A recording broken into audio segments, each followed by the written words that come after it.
committed to the health of our people.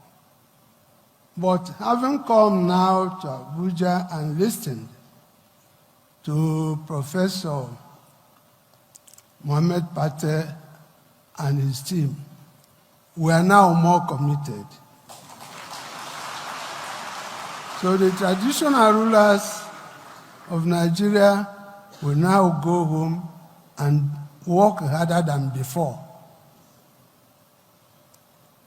But I must tell you, Mr. President, that personally, I don't feel very happy because you were not here in the morning. There were several speeches. We listened carefully. I listened to the opening address by His Imperial Majesty, the Oni of Ife. And he was gingering all of us to work as a family, to work as a team, to see Nigeria as one. And then I felt maybe this is good. But when you look at it,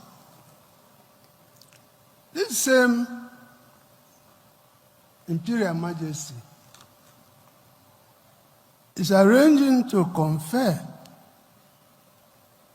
a very high honor on Sunday Igbo, who in my own part of Nigeria in the southeast, we see him as a counterpart of Nnamdikanu.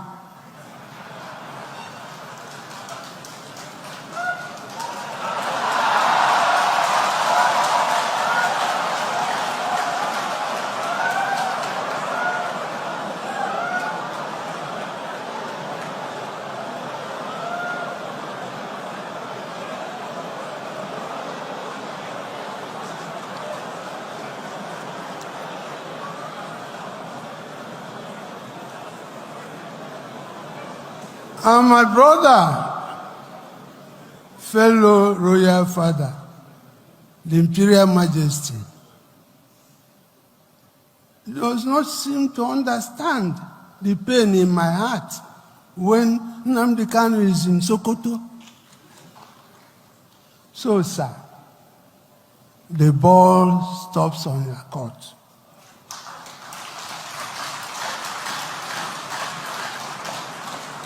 Bring this man out. If we don't want him in Nigeria, return him to Kenya or London, where they took him from. You see, some of us here are being asked to go and work, but the young people in the Southeast are so agitated. They can even beat us. They see us as sellouts. We come to Abuja, they may think we come to collect money. And then we keep quiet. So, sir, please do something about this. Do something about this. We cannot make progress in this country if we don't tell ourselves the home truth. Okay, it's been reported, there's an alleged report by the presidency that any moment from now, Tinubu is setting Kanu free because Peter Obi has finally decided to join the ADC camp. And there's serious tension and pressure in Asoro where it's been reported that Tinubu is ready to release Nnamdikanu finally because he knows that releasing Nnamdikanu will put Peter Obi in a panic state. Do you think that this is actually, do you think that Tinubu will do the needful by releasing Peter Obi, Nnamdikanu because Peter Obi has joined this? It's unfortunate that the newly appointed replacement for Christopher Musa have actually started making very irrelevant statements concerning how the absence of Mazi Nnamdi Kanu and Simon Ekpa has brought or reduced in their own thinking that insecurity in this entire southeast. Yes, you come to calculate it because almost Nigerians and of course the international community are still watching. Ever since that pronouncement was made against Mazi Nnamdi Kanu, Nigeria seems to be running helter-skelter for solution. Immediately that judgment came, and the spirit of the little spirit they have as a source of living in Nigeria left them entirely. That was when we started having series of invasion. Gumi is on the run.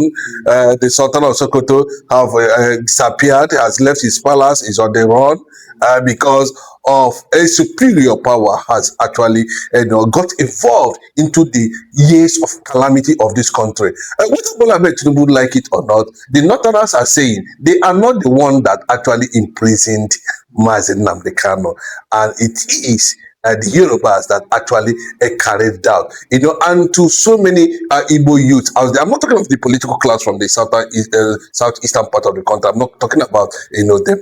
I'm talking about those, who are very relevant, productive force, resistant forces in Igbo land, in Biafra land. Let me just put it that way.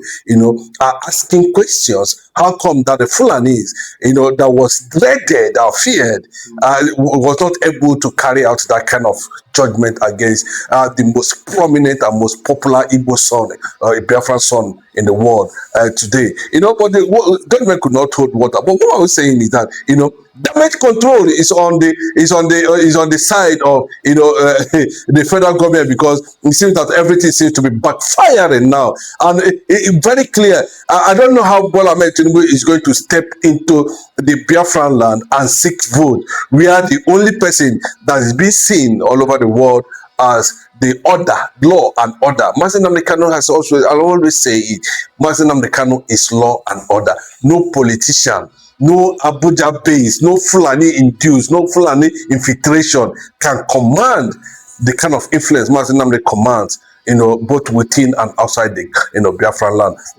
So I think to an extent, he didn't foresee most of these things coming, because you can see what is coming from the international community. You can see the pressures, you can see in the foreign invasion in Nigeria for the first time in the history of Nigeria.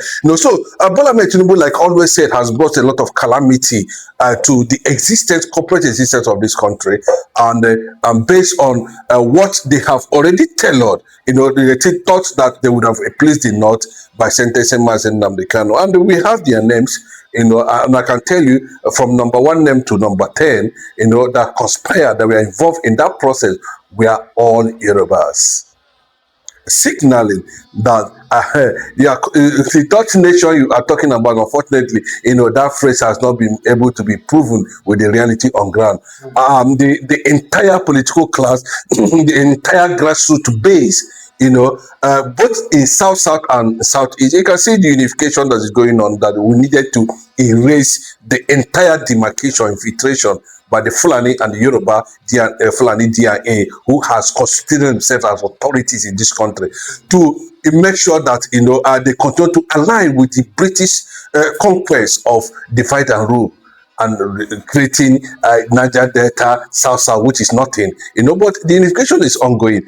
Bola Ahmed Tinubu should forget about contesting election. I can also say this severally, because nobody's going to vote for him. His record within the international community, apart from France, before we get to the point of going to the ballot or undertaking democratic process for election 2027, I don't think that Emmanuel Macron, who happens to be his closest ally or friend, or I don't know how they are romancing to this point, would definitely not be the president of France. So who is going to defend Bola Ahmed Tinubu? Which nation, of influence is he going to run to? So, so the only best thing, like the Sultan of Sokoto have started telling him, since you carried out this calamity, what has befell the entire political geographical zone, is have never happened in the history of the North. Come and take Nnamdikanu away from Sokoto. That's what they're telling him now. So how are you going to do that? The spirit is one. Yes, because that's he's an innocent man. Nnamdikanu, no matter how you look at it, is an innocent man. But his presence, that sentence has brought, victory for him. It's a very big, eye-opening to so many people. And a lot of people have started asking questions both within and of course, Omotosho, I learned that Omotosho is very sick. That has been taken to, a clinic somewhere, hidden somewhere within outside the country for him to get a normal treatment because he's psychological. I learned that he's not normal. In fact, James Omotosho is bedridden. I'm talking to you now. We know the shop when you say giant in the first. No, see, it's a done thing. You understand? The only thing, even Obi, the only thing that can guarantee Obi success or Tinubu's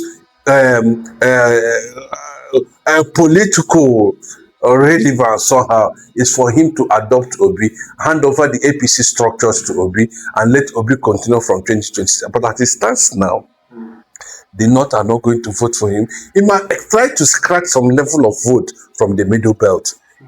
So that's why you are seeing this networking now. He's trying to get relevant, talk to several people and all that, get the CTS or that, get the Minister of Defense or that, get Ribadu, people, please advise me. I didn't know it is going to get to this level that I need to bring Nnamdikanu out in whichever means, whether by law or by whatever, whichever means it is.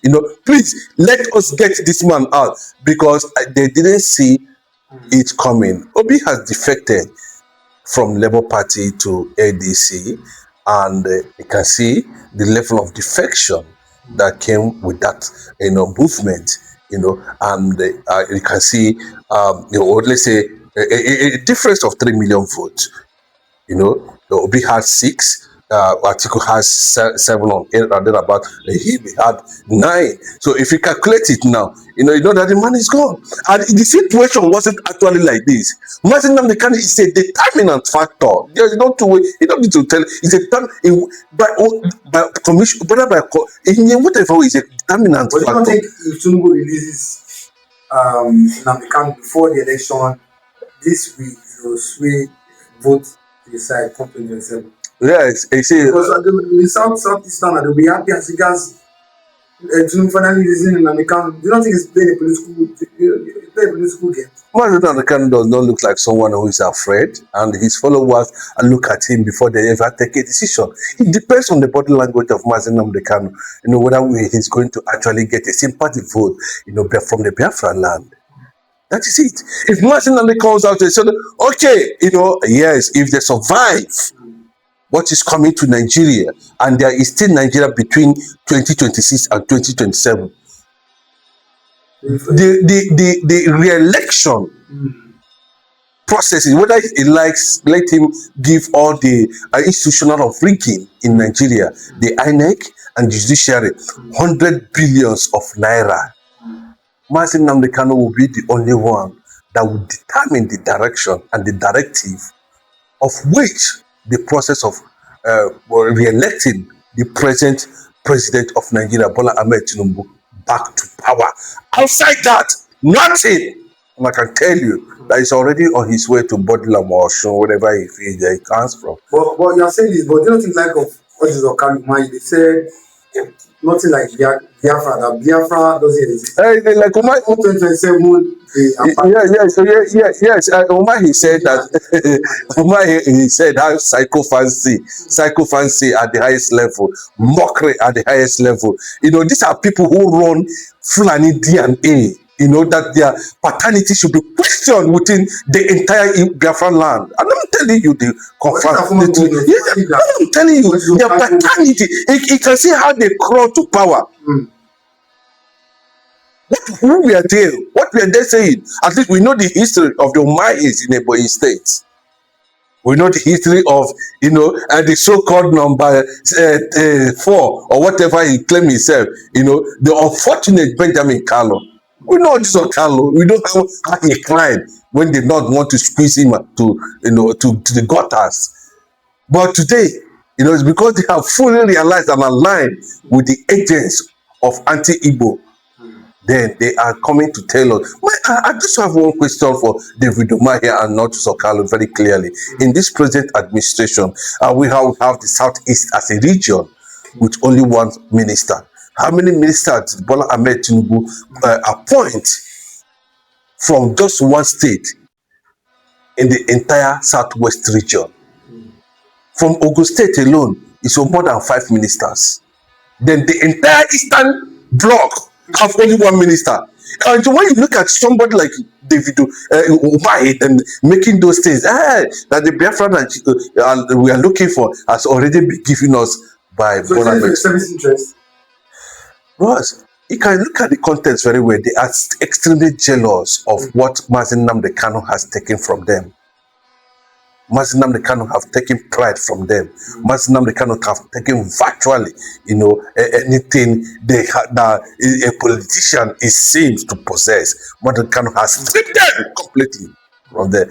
So whether Bola Ahmed Tinubu like it or not, yes, I know that he has called a security emergency meeting in that regard, and they have concluded that there is going to issue an executive order, and Nnamdikanu is going to be released, so that he will not see that he didn't go through a certain process after he sent him to prison, and now he has also freed him, because did not have distanced themselves, dismantle anything that has to do with Bola Ahmed Tinubu. And the only way is capitalizing on the Southern Bloc, both South, complete South, to actually, vote for him, and that's why he has decided to release Nnamdi Kanu.